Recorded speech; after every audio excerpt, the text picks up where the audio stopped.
Il y a certainement une violation du droit international, personne ne peut le nier, puisque l'Ukraine est un pays indépendant et que toute intervention militaire qui ne serait pas décidée par le Conseil de sécurité serait contraire au droit international. Cela étant, il faut bien regarder la géostratégie et l'histoire de cette région du monde.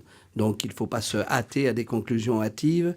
Et il est vrai qu'il y a un certain nombre d'États qui vont être plutôt enclins à composer avec la Russie. Vous avez entendu que Mme Merkel elle-même a proposé un groupe de contact.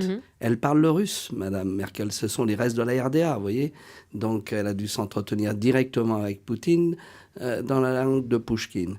Donc ce qui est certain, c'est qu'il ne faut pas, je dirais, brandir des menaces. Ce serait ridicule. Par exemple, boycotter les préparations le G8, de c'est G8. une ânerie. Une ânerie, une faute politique. C'est pas un acte diplomatique fort. Mais ce n'est pas une question d'acte diplomatique, c'est qu'ensuite, de toute façon, on sera obligé de parler avec la Russie.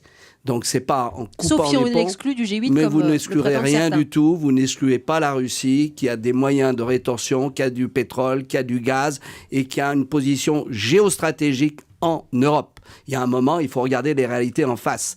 Le problème, à la question, faut-il avoir peur de Poutine ?